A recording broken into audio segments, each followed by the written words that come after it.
Welcome to the 2022 Jeep Grand Wagoneer.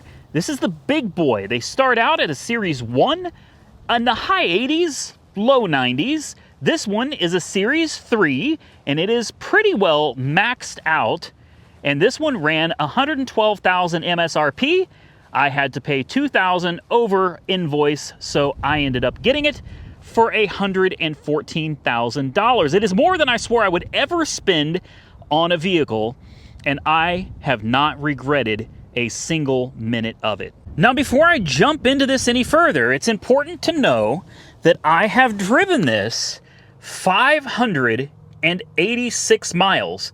I have spent many hours in this vehicle before doing a review on it so that I could learn the vehicle and give you a better review of the Grand Wagoneer. One of the first things people notice about it is how big it is. If you've only seen it on video, and this video will be no exception, it is absolutely huge. It is massive. It is the biggest, baddest Jeep that Jeep has ever created, although I hesitate to even call it a Jeep because you won't find any Jeep logos on this vehicle unless you know where to look.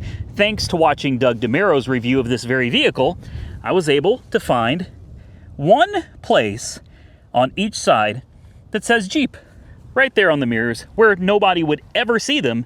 Other than that, it's Grand Wagoneer, Wagoneer, Grand Wagoneer, and then of course the back.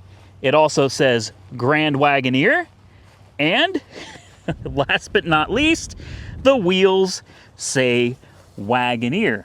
This is the Series 3, which has 22-inch wheels.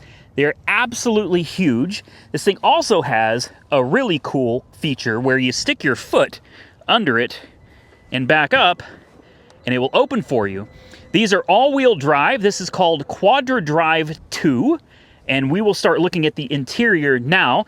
It's got what I would say is your typical cargo room in the back here. Generally, I don't have the third row seats up, but for this review, I decided to go ahead and put them up so that you could see the amount of room with them up. You can push a button, and they go right down. You don't have to hold the button, okay? It's hands-free. The headrests fold in by themselves, and now you have tons and tons of room back here. While you're back here, you might notice the subwoofer, and then you're probably going to notice USB-C and USB-A ports, as well as the ability to move your seat up and down. Yes, they recline. The third row seats and second row seats recline on both sides. Power outlets, of course, you can raise the third row seats back up, and you can even lower the second row seats from here as well. 12-volt power outlet, and of course, you can close your deck lid back here by doing that, or if you figure out how to do it just right, you wave your foot. Like I said, you got to know how to do it just right. There we go. It's a little tricky, but the more you do it, the more you figure out the tricks to it. Kind of cool in case you've got a handful of groceries or stuff and you can't open the hatch. You just wave your foot under it, assuming you have the key on you, of course. Let's walk around the vehicle. There's one thing that I found on this that I thought was honestly super cool, and that is on the grille. Now, it's a beautiful vehicle all the way around. The headlights, they really paid attention to detail on this. It does say Jeep here, so Doug DeMero, you missed one. I just now noticed that right there in the headlights, it says Jeep Performance LED. The grille, oh my God, it is just so beautiful. But there is a hidden Easter egg on here, and let me see if I can show this to you. It's going to be hard to pull up on camera because it's right, you're looking right at it. Do you see it says America? M-E-R-I-C-A, dead in the center of your screen. You really got to look for it, but it says America. I thought that was super cool. Now, this Series 3 has pedestrian cross path detection, animal detection. It uses infrared. It has parking sensors, of course. This thing has everything. You can see it's got a camera on the front here. It's got parking sensors here, adaptive cruise radar here, and I believe this is your infrared camera right here. So this thing will notify you and even stop for you in an emergency if you're cruising along at night and there's an animal or a pedestrian that you might not see. This thing can see it. It has advanced driver assist, I think is what they're calling it. It's basically a nice combination of lane departure as well as adaptive cruise control that will not only keep you in your lane. Most vehicles feel like a ping pong ball as it bounces in and out of the lane. Not this. It is almost as good, in my opinion, and I have had 3 Teslas, as Tesla's basic Autopilot feature that comes with their vehicles. You can keep your hand on the steering wheel. This thing will go around corners for you. It will slow down. It will speed up. It can hit the brakes if someone in front of you is slowing down quickly, and then it can accelerate and pick the speed back up. It is really a very efficient, I don't want to call it autonomous driving because it's not that, but it is really, really good. If you're wondering what's under the hood of this, there are 2 engine options. One is called the Hurricane, and it will probably become a very popular engine, although right now it's not. The Hurricane is a straight 6. I believe it's twin turbo, 510 horsepower.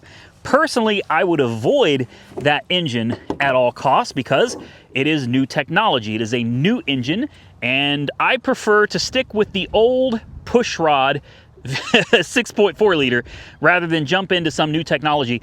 Give it a few years, let them figure out all the bugs, and then, assuming it's reliable, probably jump over to that. This thing has the 6.4 liter. This is not the truck 6.4. This is the Scat Pack 6.4, which means this is something like 471 horsepower and 422 pound-feet of torque. It's quite capable of moving this behemoth around relatively easily. Guys, this thing does 0 to 60 in 6-ish seconds, about 6.2, 6.3 seconds, something like that. You've got this nice badge here. I saved pulling this off for you guys. I wanted to pull all the stickers off with you guys on camera. But there it is. Wagoneer, designed in Auburn Hills, Michigan, built in Warren, Michigan, born in America. Makes you proud. It does. Driving this makes you proud. And I'm telling you, I've had a lot of cars that people have always wanted to stop and talk to me about, but I have been pleasantly surprised at the amount of people that stop to talk to me about the Grand Wagoneer. It's a hot vehicle. So you open the doors, you're greeted by this beautiful interior. You have quilted leather seats. Look at these. Absolutely beautiful. Can we peel this off? Let's peel this off. There's a plaque there that says Series 3. These are heated and air-conditioned seats, as well as massage front seats as well. And I'm here to tell you, this is not some scam of a massage. This, oh man. I've been waiting to peel these stickers off since I bought this thing. I want to see what's under it. Here we go. Oh, yes. Yes. That sounds so satisfying. This glows at night. It does have ambient lighting all over it. You've got chrome. I didn't even know that. Like a polished aluminum, I should say. Same here, more polished aluminum. Oh, that is so satisfying. Yes. And then, as if that's not enough, you come back here and there's more stickers to be removed. There and on the headrest. Speaking of headrest, these headrests move up, down, forward, and backwards. They took your comfort very seriously when they built this vehicle. Listen to that. I love the sound of peeling the stickers. Oh. Okay. Anyway, I could finish this later. The quilted leather seats run to the back, and if you're wondering, how do you get to the third row? Hold on. Oh, yeah. Yeah. It's like Christmas. So with the Cadillac Escalade, the 2021 Escalade, there's a series of levers and stuff to pull and all that stuff. With this, there you go. You don't have to like fold the seat up to get your passengers into the rear. You just push a button and in you go. And then you just pull the seat back and you're done. And as I said, heated, air-conditioned seats. And yes, you can recline these seats as well as the third row. You have a panoramic sunroof up here that has a nice blind that opens. And then back here, you have another one. Yes. And then if you see this in the center and you're wondering what that is, welcome to Family Cam. So if you're wondering what exactly is Family Cam, it gives you the ability to see every seat individually in the back, or all of them combined. Here is your third row seats. Let's say you want to check on good old Jimmy in this seat. Well, now you are zoomed in to Jimmy's seat, but let's say you want to look at the middle passenger. Now you can zoom into the middle. What about the one on your side in the back, the hardest one for the driver to see? No problem. There you go. But what about the second row? Yep, you can do that too. Great for rear-facing car seats. Excellent for families. And when you're done, you just close it out. There's lots of things on here, including a passenger screen, which we can power on right now. And you should be able to see. Look at this.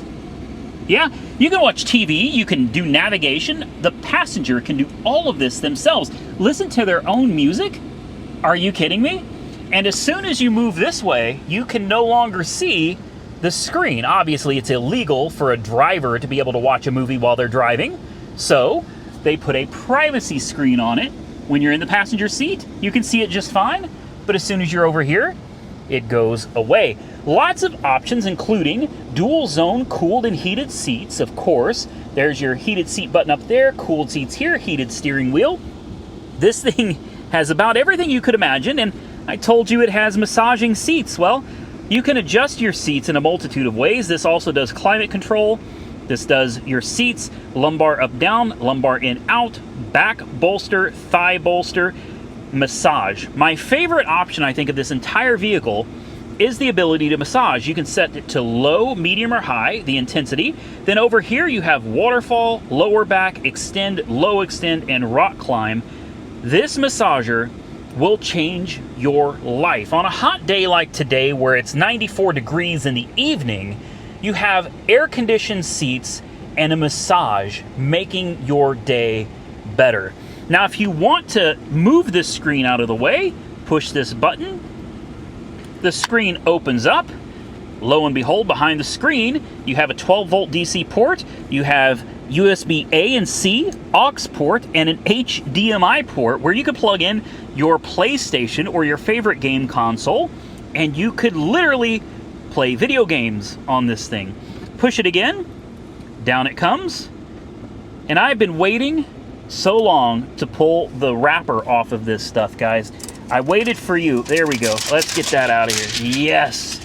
Let's get this off of these two. This has been such an annoyance having these little covers. There we go. Oh, yeah.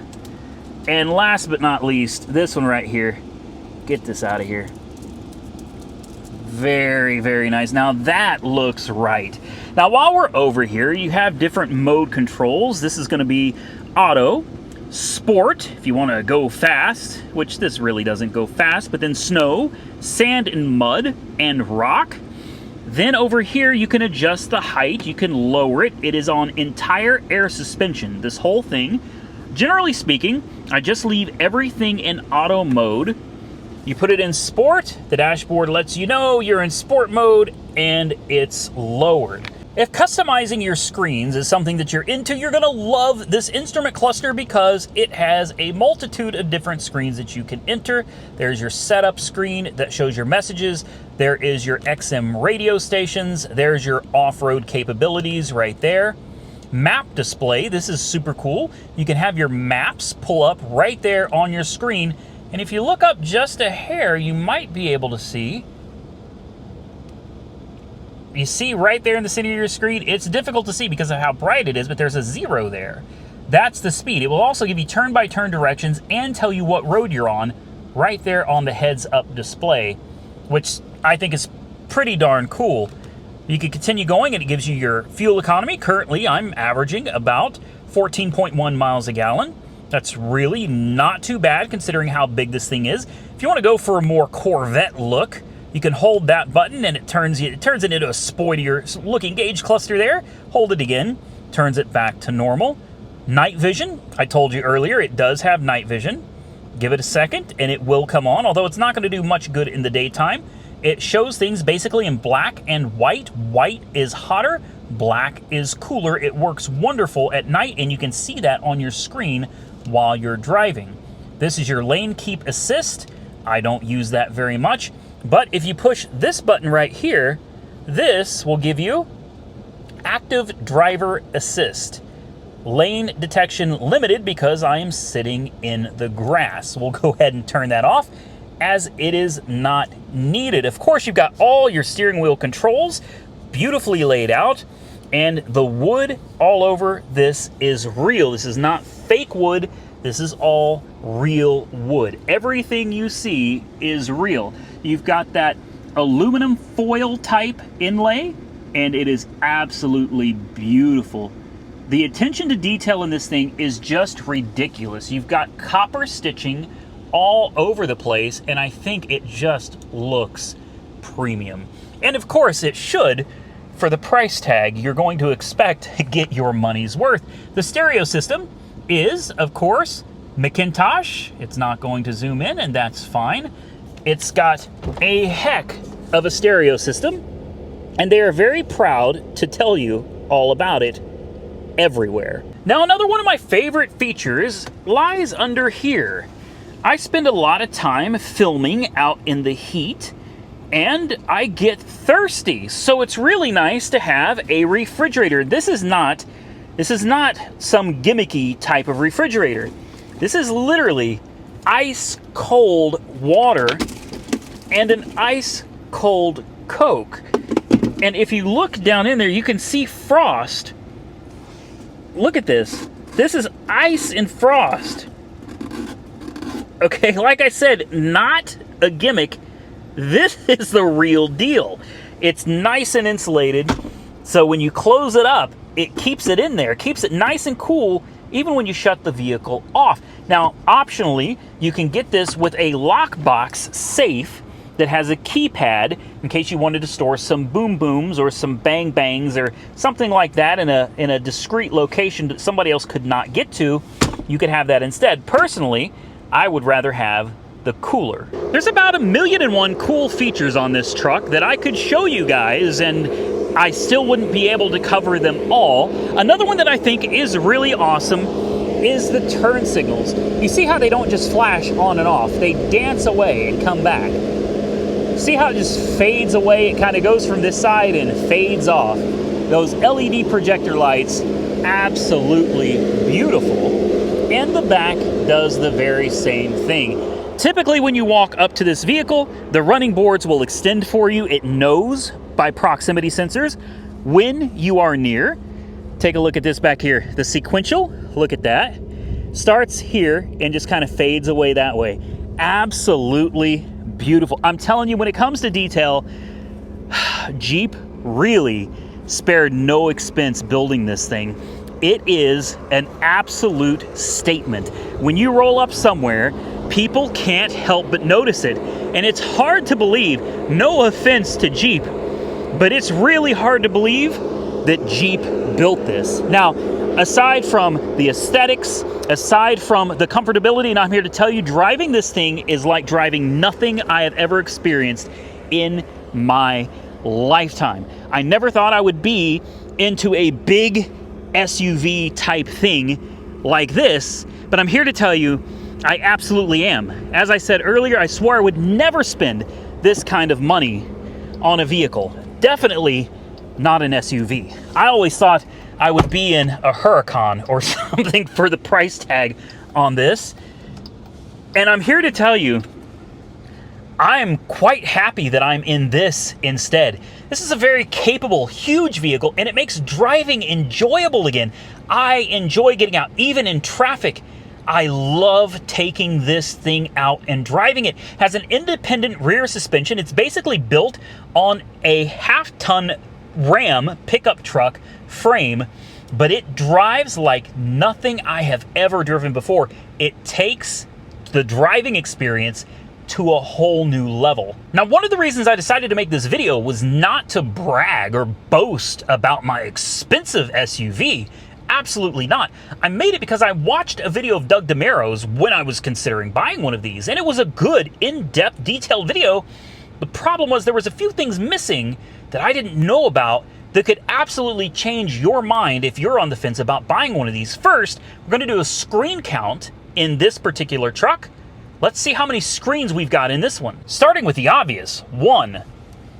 Less obvious, the rear view mirror, where you can flip a switch and go from a mirror to a digital mirror, which is much better in my opinion.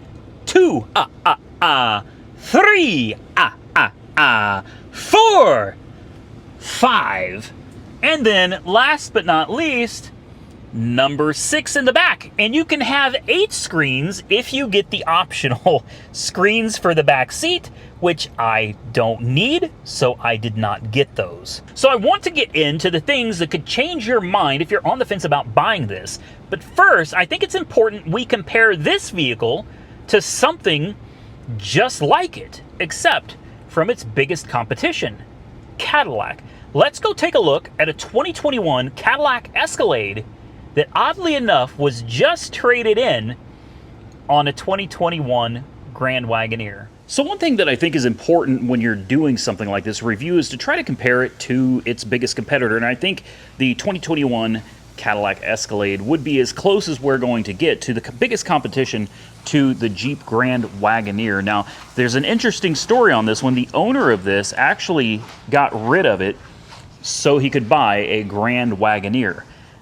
So this is a legit story of someone who took a 2021 Escalade and they're getting rid of it for the Grand Wagoneer. And I'm not going to lie, the Escalade is a beautiful, beautiful luxury vehicle. No doubt about it. This is a 6-figure truck, all right? It is a classic and iconic luxury vehicle. I'm not going to lie to you. I do like it. I really do. Let's take a look at the interior. I think the body styling is just on point. Absolutely beautiful. Where I run into a problem is right here. As we start getting into the interior, as hard as this is to say, until I had the Grand Wagoneer, I would have never said this, but the interior feels dated. It feels old. It has ventilated seats, but they're not quilted or anything. There's nothing special going on with the seats. It also feels very cramped.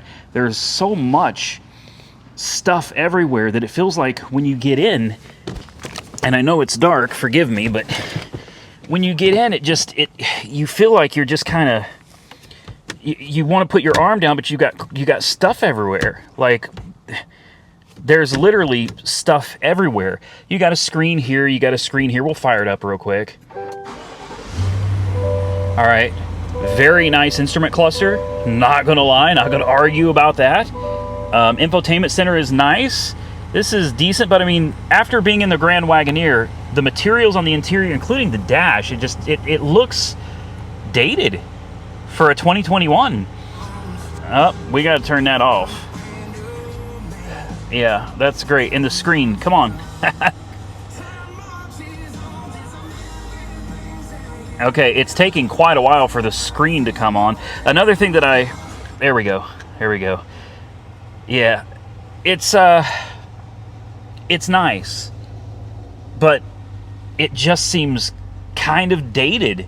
There's no screen over here. There's no screen down here. You've got 1, 2, 3 screens right here, which doesn't do anything for the passenger over there. And look how tight it is. Like I said, there's just so much stuff everywhere. And then you come back here to the back seat, and again, why does it feel like I'm looking at a Grand Caravan? You've got a bunch of manual controls for folding things up forward and backward.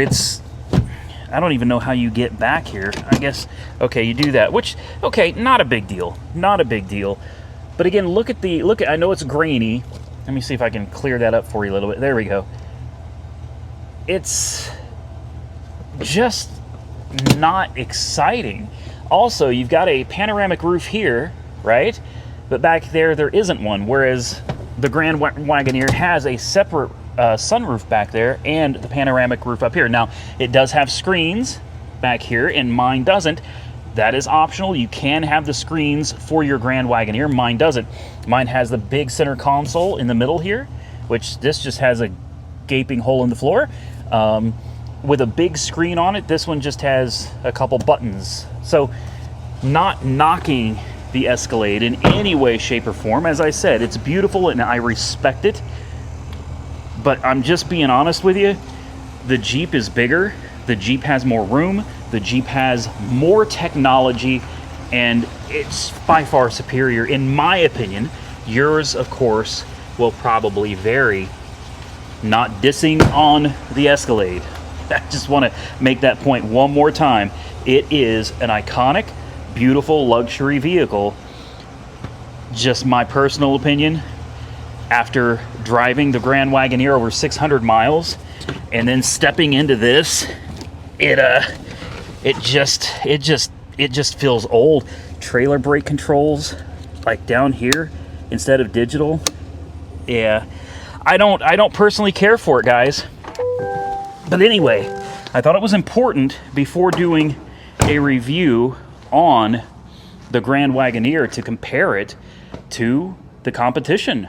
So now that the Escalade is fresh in your mind, I want you to take another look at this.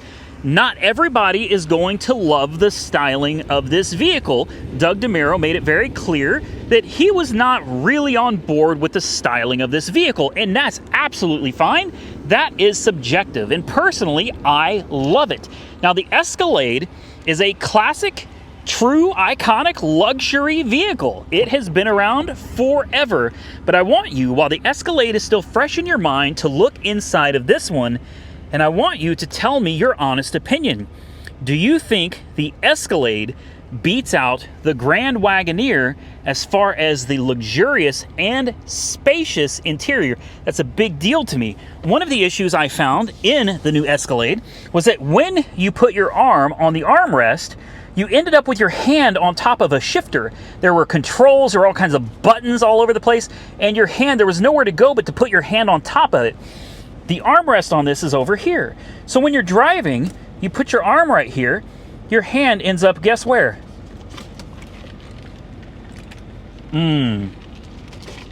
Dairy Queen.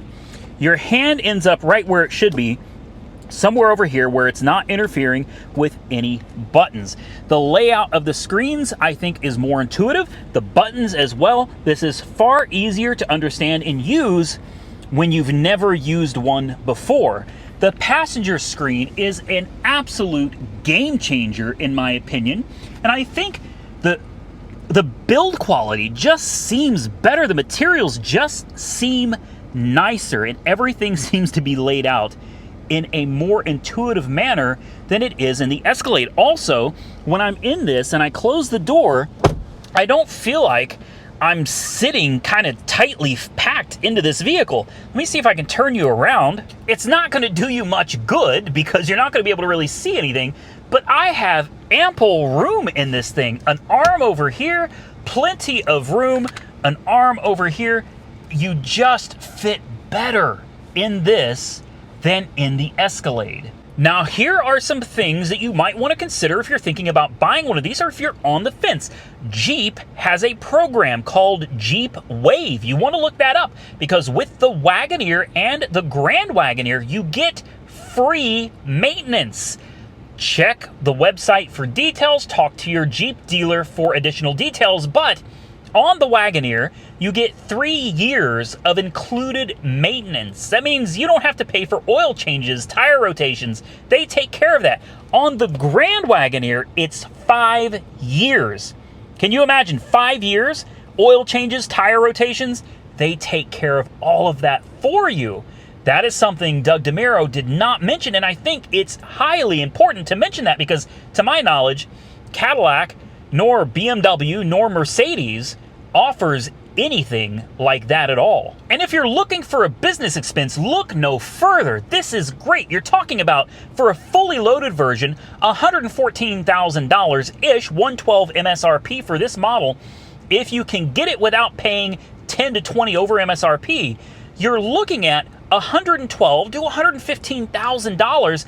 This is within the weight class to qualify for the deduction in the first year. You can literally write off the total cost of this truck, and it's considered a truck because it's big and heavy. You can write this off in the first year instead of having to do depreciation over time. Now, I'm not a tax pro. I'm not giving you tax advice. Obviously, check with your tax professional to verify all this information for yourself. But that's a hell of a tax break on the following year. Now, here's something else I didn't know about until my dealer told me this. Again, check with your local dealership to verify, but with my dealership, when you bring this Grand Wagoneer for service, they give you another one. They don't give you a Hyundai or a Chevy Volt or something like that. If you need to drop your vehicle off for service, they're going to give you another one of these to take while it's being worked on. Not only that, they fill your tank up when they're done. And if that's not enough, they wash it for you too. Yes, they take care of you and treat you like you're part of this highly respected and appreciated community of people that spent a lot of your hard-earned money on their product. And that's how they show you their appreciation. Now, don't forget, the typical warranty is 336 bumper to bumper and 5 years 60 powertrain. So it's got an excellent warranty. I don't think you're going to find anybody else out there other than maybe Hyundai that can beat it. So why don't we get this thing out of the sticker-infested grass and let's take it for a drive. I wish you guys could experience this with me to understand exactly what I'm talking about. But this thing handles off-road, bad roads, highways. It just handles everything as if you're driving on a cloud. I don't know how else to explain it. It has such an easy to turn front end. I mean, it's so gentle. The steering wheel feels lovely in your hand. And even the worst roads that I have come across feel like you're just driving on a plush, soft cloud, especially if you turn this on while you're doing it. All right, so let's get it out on the street.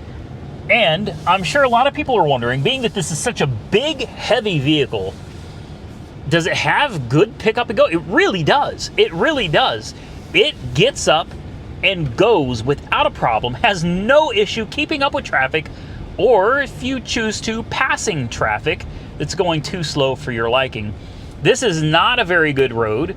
It's pretty bumpy and it's curvy, and I'm telling you, you would have to sit in this to understand what I'm talking about, but it is so smooth. I love this thing. Let's get it out on the main road and see how it does. All right, I'm gonna give it just a little bit of gas when this light turns green so you can hear it for yourself. I love the sound of this engine.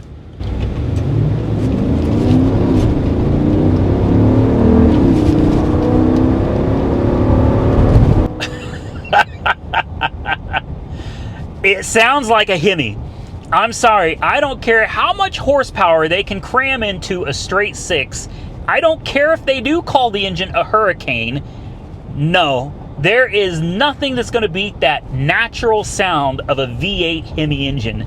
I'm sticking with the 6.4 for as long as they're going to include it in this vehicle. Now again, the roads out here are absolute crap. They are really, really bad. You can probably see the roads are covered with tar and stuff, cracked up and tore up.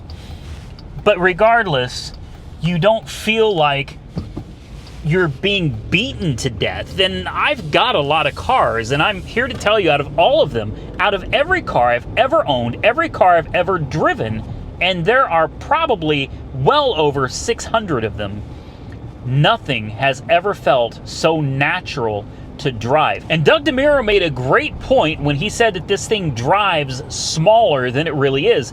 This is a very big vehicle, and unless you go look at one in person, I promise you, you are not ready for how massive this thing is. And this isn't as big as they're getting. They are coming out with the L editions in 2023, which are even bigger. So, for being as big as this thing is, honest to God, it drives, rides, and handles like a much smaller vehicle. To me, it reminds me of a Navigator. And a Navigator is a pretty big vehicle, but not compared to this. It really does maneuver, ride, and drive like something much smaller. All right, now there's a couple more things I want to show you before we get out of here. And one of those is something that I think is very important that Doug DeMuro did not show in his video. You can use a self-parking feature on these, and I'm about to show you if it works or not. Let's find us a parking spot, and let's see if this thing can park itself between a couple of cars. All right, so we're in a parking spot. It is Friday, so it's relatively busy. I don't want to interrupt anybody being able to get in or get out, but here we are. Look in front of us, and you can clearly see that we are in a crowded parking lot. Okay, so to do this, we're gonna push this button down here that says Park On. You're gonna hold it. Now the screen is going to say, keep moving forward. So we're going to move forward until it tells us to stop.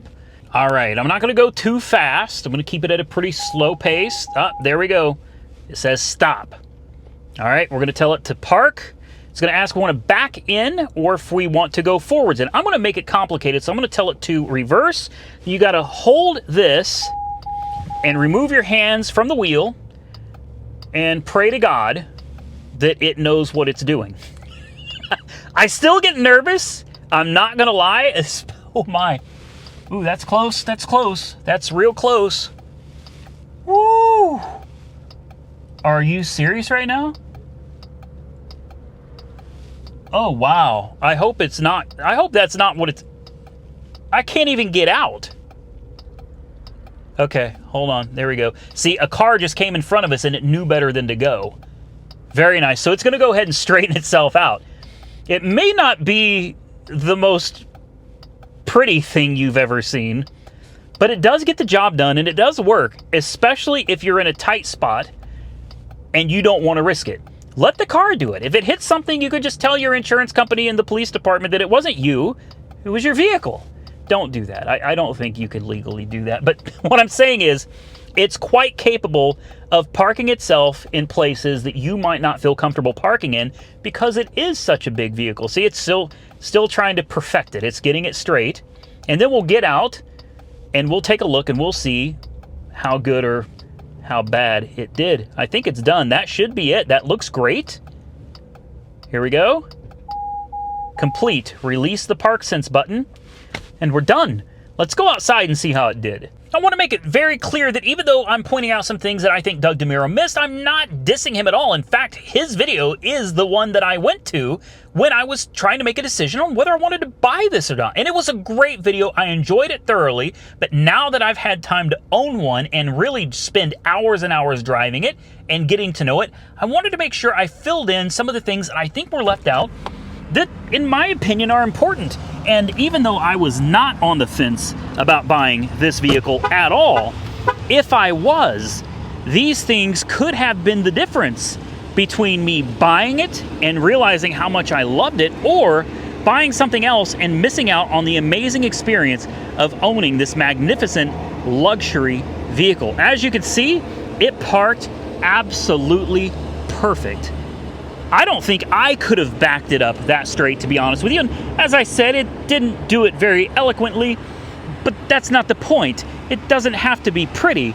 It got the job done, and it did it very, very well. Look at the lines and how perfectly it centered itself. Amazing. I'm sure with time, stuff like this will get better, but it does what it's supposed to do. It works, and there's a lot of people out there that'll be very thankful to have a vehicle that can do this kind of parking on its own. Not only can it park itself, but if you're in a tight spot and you need to get out of it, you can push that button and it will also drive itself out of the parking spot and get you back onto the road where you can comfortably start driving again. Now, there's one more thing I really want to show you, and that is the Advanced Driver Assist. I think that's what it's called, the ADA. The driver assist in this is phenomenal, and it's almost like a Tesla's Autopilot. So why don't we get on the highway and I can show you that in action. So before we get on the highway and try out that driver assist, now you can see the speed limit. You can see the drive. We're on North Marshall Drive, and the speed we're actually going right there. Another thing to keep in mind is on this rearview mirror, it's kind of creepy. because you can literally see people picking their nose behind you. Normally, in a rearview mirror, you wouldn't be able to see that far into somebody's car. It almost seems like they're watching you. It's, again, it's pretty creepy, and it's something that takes a little while to get used to. All right, let's get this bad boy on the interstate, and then we're going to try out the, what's it called? It's called Active Driving Assist.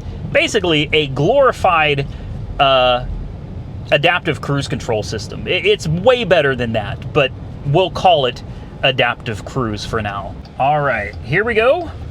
Let's get up on the highway, and then let's make sure we've got the active driving assist on.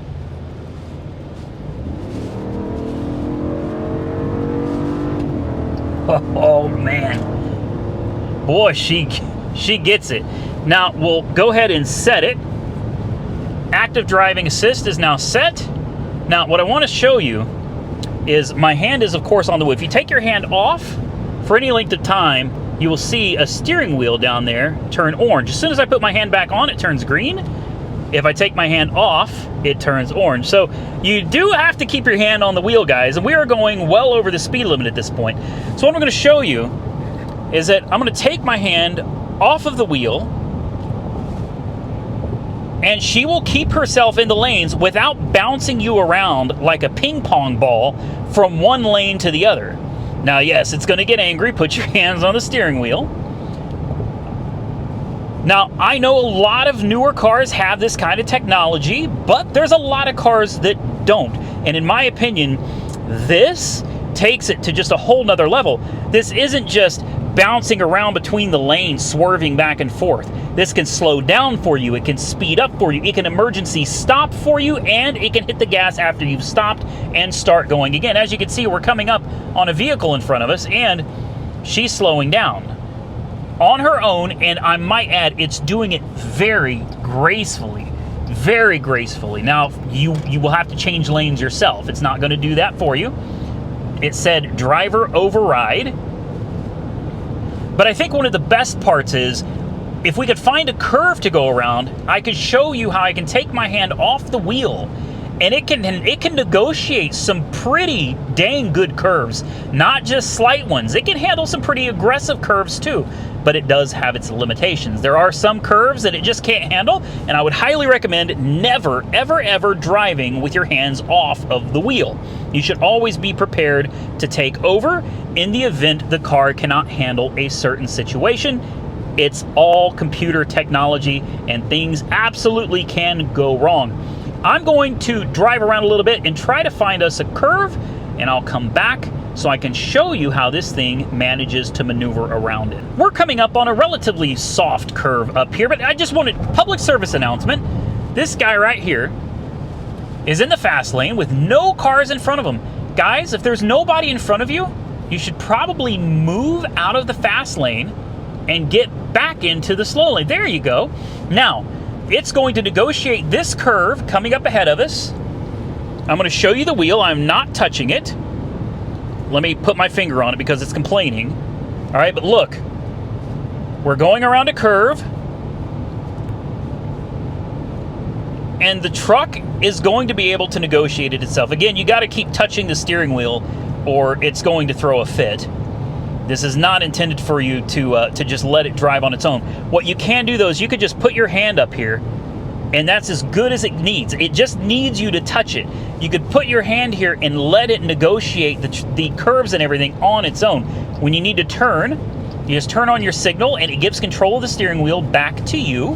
And when you're done, it will take over for you again. This is not going to be something that everybody's interested in, but I thought it was absolutely amazing. It would figure as soon as I turn the camera off, I almost die. We almost die. Literally. This kid, a teenager, merges onto the highway, right? Doesn't look, doesn't check for traffic, just jumps onto the highway. I'm 2 lanes over, so I'm safe, right? No, I'm not, because he's determined he's going to fly all the way over without checking for traffic.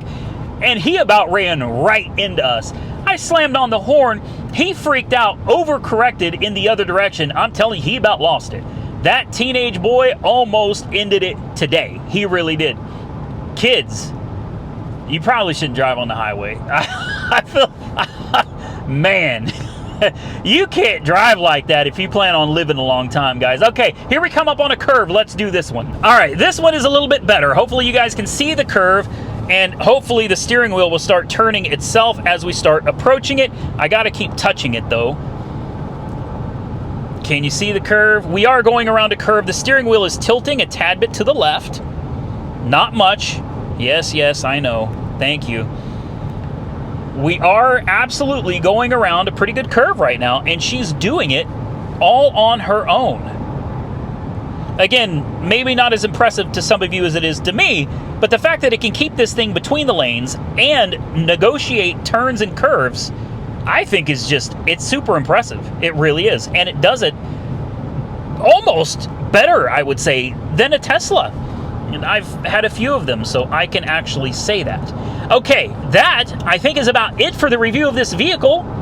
What do you guys think of the Grand Wagoneer? So, in my opinion, it is an absolutely beautiful, it's a work of art. It really is. Looking at this thing, it's just phenomenal. Every time I come out and I see it, I'm still amazed at how gorgeous this thing is. And I'm still shocked at the number of people that stop me, whether I'm in a parking lot or in a drive-thru or something, and they just want to walk up real quick and ask questions or talk about, do you really like it? Is it really as good as I've heard? I was in a Viper driving from Chicago back to Oklahoma, and I had less people talk to me about the Viper than I have had talk to me about this. When I bought it, I thought, okay, it looks nice, but it's not a showstopper, right? It's not something that's really going to grab people's attention. Well, I was wrong. It absolutely does get people's attention, and if that's not something you want, then you probably want to avoid this. But if you're like me and you love attention, this is definitely something that's going to get it for you. I want you to drop your comments below. Tell me what you think of the comparison between the Escalade and the Jeep Grand Wagoneer. Again, I'm going to say one more time, I think the Grand Wagoneer just kills the Escalade. I really do. Ooh, boy. Lots of traffic coming up here. I could have let it do it on its own, but, you know, I'm not quite to that comfort level yet where I'm going to let the car do everything for me. There must be an accident up here. All right, so with that, that means we got to get out of here. If you guys enjoyed this video, do me a favor, hit the thumbs up button and tell me what you think. I tried to cover everything Doug DeMuro did in depth, but with some added things that I think got left out that were very important, such as Jeep Wave, 5 years of included maintenance. That is phenomenal. The self-parking, the ability for it to really drive itself very well on roads that I consider to be fairly difficult for any car. I think this thing is absolutely amazing, and I hope you did too. If I helped you out, like the video, drop a comment below, subscribe to the channel if you're not currently subscribed. Till next time, stay safe out there, everybody. I look forward to seeing you all again very soon in the next one.